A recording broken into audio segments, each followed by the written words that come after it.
Good morning my dear students. कैसे हैं आप सब? Hope so all are well, है ना। आप सब अपना ध्यान रख रहे होंगे, अपनी फैमिली की टेक केयर कर रहे होंगे और बैलेंस डाइट भी ले रहे होंगे और साथ में स्टडीज़ भी कर रहे होंगे। ठीक है स्टूडेंट्स, ऐसा नहीं है अगर मैम ने कुछ सेंड नहीं किया, मैम ने कोई वर्क नहीं दिया, कोई वीडियो नहीं बनाई तो आप नहीं पढ़ोगे। जितना करा दिया है आप उस पर तो अपनी कमांड बनाइए, क्योंकि अभी ऐसा बहुत कुछ है जो आपको जानना है। ठीक है, हम वो बताते हैं जो आपके लिए ज़रूरी है, बट आपको छोटी मोटी बातें भी जाननी है, सब कुछ पता होना चाहिए स्टूडेंट्स। ठीक है, तो अगर हम नहीं कुछ करा रहे हैं किसी वजह से due to some health issues, तो आप लोग अपनी स्टडीज़ कंटिन्यू रखिए, अपना एक टाइम टेबल बनाइए। घर है तो इसका मतलब ये नहीं है कि आपको पढ़ना नहीं है। आप अपना एक पर्टिकुलर टाइम टेबल बनाइए, इस टाइम आपको उठना है, आपको ब्रेकफास्ट करना है, उसके बाद आपको ये सब्जेक्ट पढ़ना है, then you have to. So students, आपको पढ़ते रहना है, टाइम टेबल मैनेज कीजिए, अपना शेड्यूल बनाइए। और most important, as much as I know, मुझे पता लगा है बहुत से बच्चों ने बुक्स ही नहीं लिए अब तक। That's not fair students. अगर बुक्स नहीं होंगी तो पढ़ोगे कैसे? Books are must. अगर आपको कहीं पे लड़ाई लड़ने जाना है, युद्ध लड़ने जाना है, तो सबसे पहले तो आपके पास गन होनी चाहिए ना। ठीक है, आपके पास अपने शस्त्र होने चाहिए, अस्त्र होने चाहिए। अगर वो ही होंगे तो आप लड़ोगे कैसे? फाइट को जीतोगे कैसे? तो पढ़ाई भी तो एक फाइट ही है, एक जंग है। आप उसको कैसे जीत लोगे अगर आपके पास बुक्स ही नहीं है? So first of all you all purchase your books, manage your notebooks, complete your notes, okay. And अपनी कमांड बनाइए। जितना पढ़ा दिया है मैंने, आपको टिश्यू चैप्टर करा दिया है, आपका केमिस्ट्री का जो फर्स्ट चैप्टर है वो हाफ हुआ है। ठीक है, आप इतने इन सब को ध्यान से देखिए। और हम आज हमारा new chapter, that is first chapter, cell the fundamental unit of life, start करते हैं। स्टूडेंट्स देखो, आज मैं आपको कुछ ये नहीं है कि मुझे चैप्टर ख़त्म करना है या कुछ बहुत डिटेल में। मैं आज सिर्फ और सिर्फ सेल का बेसिक इंट्रो ही कराऊंगी। क्या है, क्यों है, कि ये नाम क्यों दिया गया है, किसने डिस्कवरी की थी इसकी, कौन सी बुक में इसके बारे में लिखा गया है।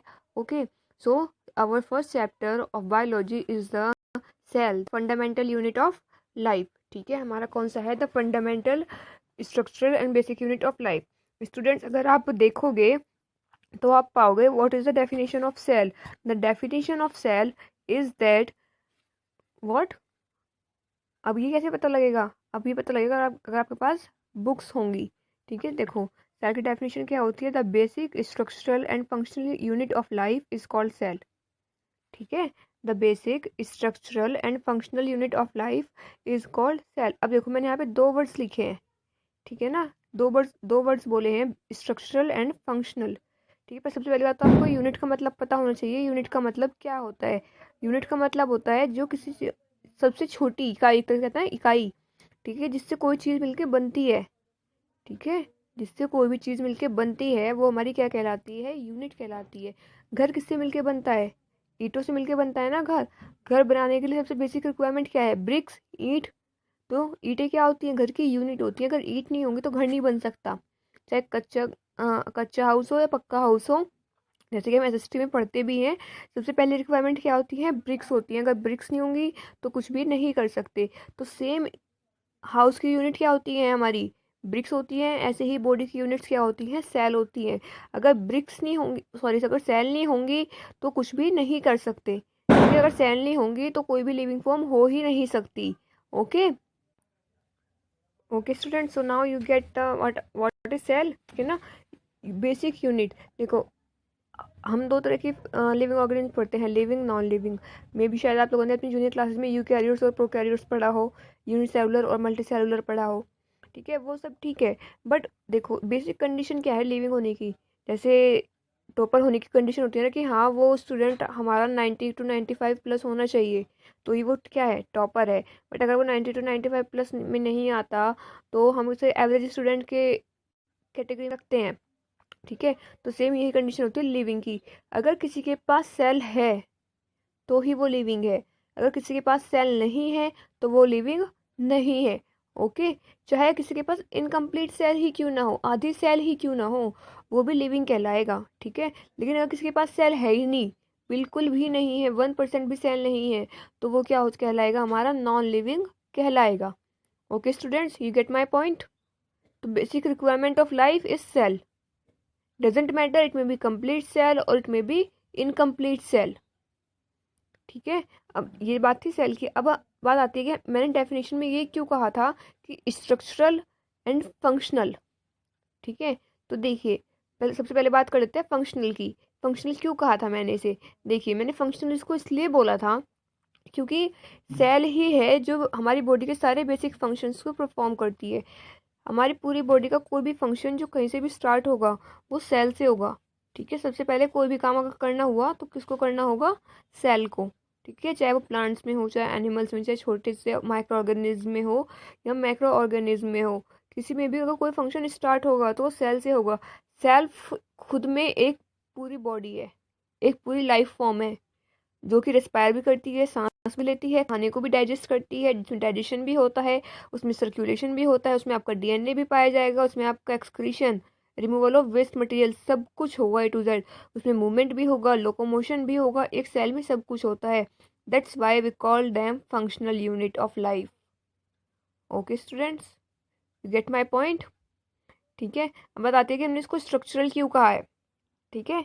हमने उसको स्ट्रक्चरल क्यों कहा है? स्ट्रक्चरल कहा है, देखिए होता क्या है, हमारी सेल है, सेल ऑलवेज फॉर्म टिश्यू। समझ आ गया होगा अब तक टिश्यू चैप्टर पढ़ के, ठीक है। Tissue always form organ, organ always form organ system, ठीक है। क्या बनता है? Organ system. And organ system made, देखो सेल्स को मिलकर क्या बनाया? टिश्यू। टिश्यू को मिलकर क्या बनाया? ऑर्गन्स, ठीक है। एंड ऑर्गन्स को मिलकर क्या बना? पूरा ऑर्गन सिस्टम बना है, ठीक है। इसको थोड़ा और अच्छे से लिख लेते हैं हम ताकि आप लोगों को और अच्छे से क्लैरिफाई हो जाए। Cell makes tissue, tissue makes organ, organ make organ system, and organ system made complete body. समझ आया? सबसे पहले सेल था, सेल ने क्या बनाया? टिश्यू बनाया, टिश्यू ने क्या बनाया? ऑर्गन्स बनाए, ऑर्गन्स ने क्या बनाया? पूरा ऑर्गन सिस्टम, ऑर्गन सिस्टम ने मिलकर क्या बना ली? पूरी बॉडी। अब देखिए आपको याद है मैंने टिश्यू की डेफिनेशन क्या बताई थी? The group of cells which perform the similar basic function is called tissue, ठीक है। जब कई सारी सेल्स मिल जाती हैं आपस में तो सारी सेल्स मिलके क्या बना लेती हैं? टिश्यू बना लेती हैं, जो सिमिलर टाइप ऑफ सेल्स होती है। ओके, जब कई सारे टिश्यू मिल जाते हैं, ठीक है, सेम जैसे सेल मिली थी ना, आपको याद है, आप मेरी टिश्यू की वीडियो में देख सकते हैं, the very first video of tissue. Okay, तो ऐसे ही जब सिमिलर टाइप्स ऑफ टिश्यू मिल जाते हैं कई सारे, जस्ट वेट, ठीक है, ऐसे ही जब another type of same type of tissue मिल जाते हैं तो वो सब मिलके क्या बना लेते हैं? ऑर्गन। ऑर्गन कौन से होते हैं? जैसे हमारी आईज, नोज, माउथ, ठीक है ना, और हमारे लिप्स, लंग्स, किडनी, हार्ट, ये सब बन जाएंगे। ये सब क्या होता है? हमारे ऑर्गन, ठीक है। और ऑर्गन सिस्टम क्या होता है? पूरा एक सिस्टम जिसमें सारी चीज़ें आ जाएंगी। जैसे कि अगर हम खाने की बात करते हैं, हमारा पूरा क्या है? बॉडी में एक डाइजेस्टिव सिस्टम है। हमने पहले माउथ में खाना डाला, माउथ के बाद वो हमारे कहाँ गया? फूड पाइप में गया, जिसको हम खाने की नली बोलते हैं। फूड पाइप के बाद वो कहाँ गया? स्टमक में गया, मतलब हमारे पेट में गया। स्टमक के बाद वो कहाँ जाता है? हमारे इंटेस्टाइन में जाता है, हमारी आंतों में जाता है। इंटेस्टाइन के बाद फिर वो लार्ज इंटेस्टाइन में जाएगा, फिर वो रेक्टम में जाएगा, फिर वो एनस में जाएगा, और फिर हमारी बॉडी से बाहर निकल जाएगा एज अ वेस्ट मटीरियल। तो ये पूरा क्या हो गया? एक सिस्टम हो गया ना, एक पूरे किसमें? हमारे सीरियल नंबर में कंटिन्यू वे में हो गया हमारा, ठीक है। तो ये पूरा क्या होता है? ऑर्गन सिस्टम, जिसमें पूरा एक कंटिन्यूटी बनी रहे, और ऑर्गन्स में हम अलग अलग पढ़ते हैं। अब इसी तरह के जब हम कई सारे ऑर्गन सिस्टम्स मिला देते हैं तो वो क्या बन जाता है? पूरी बॉडी बन जाता है। जैसे कि मैंने मेरा डाइजेस्टिव सिस्टम मिला दिया, रिप्रोडक्टिव सिस्टम मिला दिया, रेस्पिरेटरी सिस्टम मिला दिया, circulatory system, excretory system, locomotory system, hormonal system, movementary system. अगर मैं ये सब मिला देती हूँ तो क्या बन जाएगी? मेरी पूरी बॉडी बन जाएगी। समझ में आया? सेल से कैसे टिश्यू बना, टिश्यू से कैसे हमारा क्या बना है? सेल से हमारा टिश्यू बना, टिश्यू से हमारा ऑर्गन्स बने, ऑर्गन से हमारा क्या बना? ऑर्गन सिस्टम बना, ऑर्गन सिस्टम से हमारा क्या बना? पूरी बॉडी बनी। क्लियर है स्टूडेंट्स? समझ में आया? देखो इसको ऐसे लिख के चलो, हमने ईटी ली है, कहीं काफ़ी सारी ब्रिक्स ली हैं, ठीक है। हमने ब्रिक्स से क्या बना लिया? मैंने पहले बताया bricks work as a cell, ठीक है, जैसे यूनिट होती है। हमने ब्रिक्स से मिलकर क्या बना लिया? क्या बना लिया हमने? हमने एक रूम बना लिया, ठीक है। क्या बना लिया हमने, एक रूम बना लिया। तो अगर वहीं पे ही हम एक ही तरह के 2-3 रूम्स बना लेते हैं तो वो पूरा क्या बन जाएगा, फ्लोर। ठीक है, 2-3 रूम्स को मिला के, मतलब सेल्स को मिला के जैसे टिश्यू बनता है, ऐसे कई रूम्स को मिला के एक फ्लोर बन जाएगा स्टूडेंट्स। फिर टिश्यू, फिर ऐसे ही अगर हम 2 फ्लोर मिला दें तो क्या बन जाएगा,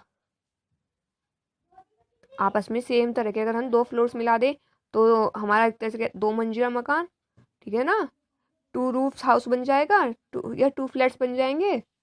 ठीक है, और फिर जब हम उन 2 को कंबाइनली देखेंगे तो पूरा एक घर बन जाएगा। ऐसे ही होता है, हम सेल होती है, सेल से टिश्यू बनता है, मतलब एक पूरा फ्लोर बना। टिश्यू जब आपस में टिश्यू मिलते हैं तो वो ऑर्गन बना लेते हैं, जैसे कि हमारे पूरा एक फ्लैट कंप्लीट हो जाता है, एक फ्लोर कंप्लीट हो जाता है। उसके बाद फिर क्या बनता है, ऑर्गन सिस्टम, जैसे कि 2 मंजिल हो गई। और जैसे ऑर्गन सिस्टम को मिला के क्या बनता है, पूरी बॉडी बनती है। इसी तरह 2 मंजिल को मिला के या 3 मंजिल को मिला के पूरा एक घर बन जाता है। Okay students, now you get my point. I hope you all understand very well what I mean to say. ठीक है, ये था हमारा सेल। और अब समझ भी आ गया होगा कि हमने इसको क्या basic structural and functional unit क्यों कहा है, और लाइफ क्यों कहा है, ये भी समझ में आ गया होगा। क्योंकि लाइफ स्टार्ट ही सिंगल सेल से होती है। जब आप अपने सीनियर क्लासेस में जाओगे आप वहाँ पे पढ़ोगे कि कैसे हम लोग भी एक सेल से बने हैं। वैसे तो हमारी बॉडी में बहुत पता नहीं कितनी मिलियन बिलियन ट्रिलियन सेल्स होती है, बट जो हमारी लाइफ की स्टार्टिंग हुई थी, ठीक है, जो हमारी लाइफ की स्टार्टिंग हुई थी वो एक सेल, सिर्फ और सिर्फ एक सेल से ही हुई थी। Okay, so it may be very strange for you, but it's a reality that we also made up of a single cell. Okay, अब बात आती है कि सेल की डिस्कवरी किसने की, कहाँ से की, कैसे की। ओके स्टूडेंट, सेल की जो डिस्कवरी की थी वो की थी हमारे साइंटिस्ट रॉबर्ट हुक ने इन 1664।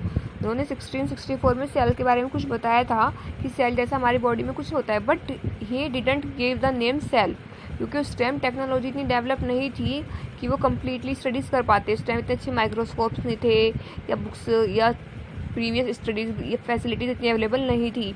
तो उन्होंने स्टडी जब की थी तो उन्होंने कहा था हमारी बॉडी में कुछ कंपार्टमेंट जैसा होता है, कंपार्टमेंट जैसे स्ट्रक्चर्स बटे हुए होते हैं। कंपार्टमेंट किसे कहते हैं, चैम्बर, मतलब रूम्स, हिस्से बटे हुए हैं हमारी बॉडी में जिनसे मिलके हमारी पूरी बॉडी बनती है। इन्होंने उसको नाम दिया था सेला। ठीक है, ग्रीक में लैटिन लैंग्वेज में सेला का मतलब होता है लिटिल रूम्स। जैसे छोटे छोटे कमरे बटे हुए होते हैं ना एक घर में, कि ये मम्मी का पापा का कमरा है, ये हमारे ग्रैंड पेरेंट्स का, ये अंकल आंटी का, ये ब्रदर सिस्टर का। इसी तरह हमारी बॉडी भी बटी हुई होती है जिसमें कई तरह की छोटी छोटी सेल्स पाई जाती हैं। ओके, सो इन्होंने क्या कहा था कि जो सेल होती हमारी बॉडी किससे मिलके बनती है, छोटे छोटे कंपार्टमेंट से मिलके बनती है, जिसको इन्होंने सेला नाम दिया था। और इन्होंने किससे कंपेयर किया था सेल्स को, जब इन्होंने अंडर माइक्रोस्कोप एक ह्यूमन ऑर्गन या ह्यूमन सेल को स्टडी किया था, इन्होंने इसको कंपेयर किया था हनी कॉम के स्ट्रक्चर से। हनी कॉम मतलब मधुमक्खी के छत्ते से। जैसे मधुमक्खी का जो छत्ता होता है उसमें छोटे छोटे बॉक्सेस से बने रहते हैं ना, अलग अलग हिस्से से बने रहते हैं कि यहाँ पे क्वीन रहेगी, यहाँ पे फैंस रहेंगी, यहाँ पे सोल्जर्स रहेंगी, यहाँ पे ड्रोन रहेगा।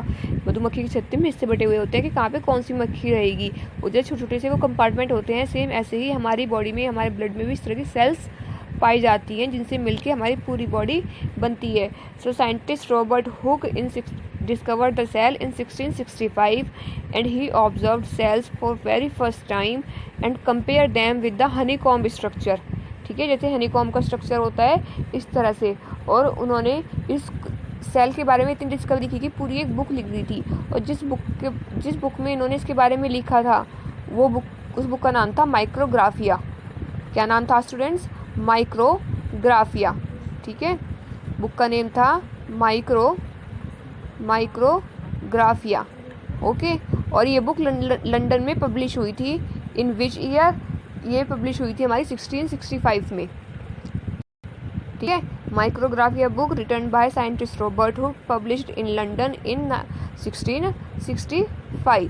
ठीक है, ये हमारा बेसिक इंट्रो था सेल के बारे में। This seemingly a very small and insignificant incident, ये मतलब अचानक से हो गया था, कुछ ऐसा उन्होंने पर्टिकुलरली सोचा नहीं था कि हाँ सेल के बारे में डिस्कवरी ही करनी है।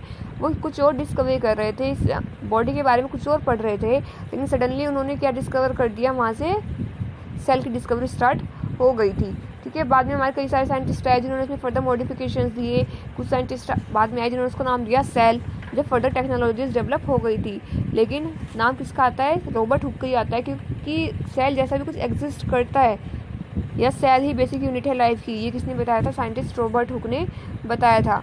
ओके माय डियर स्टूडेंट्स, सो ये था हमारा जनरल इंट्रो अबाउट सेल। ठीक है, अब हम अलग अलग तरह के सेल्स पढ़ेंगे, उनका पढ़ेंगे कि क्या थ्योरी दी थी हमारे साइंटिस्ट ने, क्या मेन पोस्टुलेट्स थे, क्या सेल किससे मिलके बनती है, ये सब अब हम पढ़ेंगे हमारी नेक्स्ट वीडियो में। क्योंकि मुझे पता है आप लोग फिर इसमें कन्फ्यूज हो जाओगे, ये वीडियो भी बड़ी हो गई है, आप इसको ध्यान से पढ़ना, अपने डाउट्स पूछना, जितनी भी क्वेरीज होंगी आप वो वीडियो सेक्शन में कमेंट कर सकते हैं। Okay students, thank you.